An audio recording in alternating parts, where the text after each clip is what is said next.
अस्सलामुअलैकुम। Low budget cooking ideas में खुश आमदीद। उम्मीद है आप लोग सब खैरियत से होंगे। आज की रेसिपी की तरफ बढ़ते हैं जिसका नाम है फ़िश की कढ़ाई। जी हाँ, फ़िश की कढ़ाई आज बनाने जा रहे हैं। फ़िश की कढ़ाई, फ्राई फ़िश सुनी होगी लेकिन फ़िश की कढ़ाई नहीं सुनी होगी, जो कि मैं बनाने जा रही हूँ। यहाँ मैंने ऑयल डाल लिया है और मैंने यहाँ 2 प्याज चॉप कर ली थी, वो डाल दी। और प्याज में नमक तो मैं डालती हूँ, ये आपको पता है। ये देखिए यहाँ मेरी प्याज भी बहुत अच्छे से ब्राउन हो गई है। अब मैं इसको ऐसे ही निकाल लूँगी और ये बहुत आसानी से बगैर किसी ब्लेंडर के क्रश हो जाएगी। और मैं इसी ऑयल के अंदर अब अदरक लहसुन का पेस्ट डाल दूँगी 1 चम्मच भर के। और टमाटर मैंने एक चॉप कर लिया था, वो भी मैं इसमें डाल दूँगी। इसे अच्छे से फ्राई कर लूँगी और साथ ही साथ मैं इसके मसाले भी डालती जाऊँगी। यहाँ मैंने 1 चम्मच पिसी हुई मिर्च ले ली है भर के, और 1 चम्मच ही यहाँ पे मैंने हल्दी डाल ली है। 1 चम्मच यहाँ पे मैंने पिसा हुआ धनिया डाल दिया है। इसे अच्छे से फ्राई करते रहेंगे। इसमें थोड़ा सा पानी डाल ताकि आपका मसाला नीचे ना लगे। इसे अच्छे से आप फ्राई करते रहेंगे।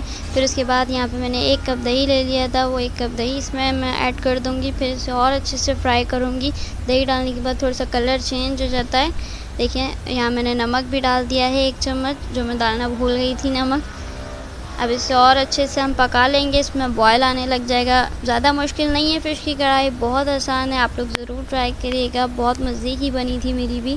प्याज जो गोल्डन ब्राउन कर ली थी उसे मैंने हाथ से ही क्रश किया है और उसको मैंने फिर उसके बाद इसमें ऐड कर दिया। उसके बाद बहुत ज़बरदस्त इसका कलर आया था कुक होने के बाद। देखिए कितना अच्छा लग रहा है। इसके साथ ही अब मैंने इसमें यहाँ पे गरम मसाला पीस लिया था, वो भी इसके अंदर ऐड कर दिया है। अब इसे सिर्फ 5 से 10 मिनट हमने कुक करना है और उसके बाद हमने इसके अंदर फ़िश ऐड कर देनी है। बहुत मज़ेदार बनेगी ये फ़िश की कढ़ाई। यहाँ पे मैंने फ़िश के बोनलेस फ़िश ली है। इसको मैंने बस नॉर्मल क्यूब्स कर लिए थे कि ज़्यादा ना बड़े हों ना छोटे हों, और उसको मैंने फिर इसके अंदर ऐड कर दिया था। और बस अब ज़्यादा नहीं, 15 से 20 मिनट हमने इसको कुक करना है। फिर उसके बाद ये बहुत अच्छी सी फ़िश कढ़ाई हमारे यहाँ पर रेडी हो जाएगी। देखिए कितना ज़बरदस्त है इसका कलर आया है। अब हम इसे डिश आउट करेंगे। माशाल्लाह से बहुत अच्छी है, बहुत ज़बरदस्त, बहुत कम टाइम में बहुत जल्दी से रेडी हो गई है ये। इसका अपना ऑयल भी कितना अच्छा है इसके ऊपर। अब मैं इसे डिश आउट कर रही हूँ। आपने इसे ज़रूर ट्राई करना है और मुझे कमेंट में बताना है कैसी बनी थी ये फ़िश की कढ़ाई।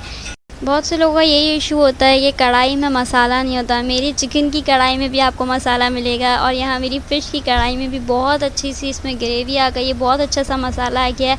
आपने ज़रूर ट्राई करना है और मुझे बताना है। और चैनल को सब्सक्राइब करना नहीं भूलिएगा, बेल आइकन के बटन को भी दबाएँ और अपना बहुत सारा ख्याल रखिएगा। मिलते हैं नेक्स्ट वीडियो में। अल्लाह हाफ़िज़।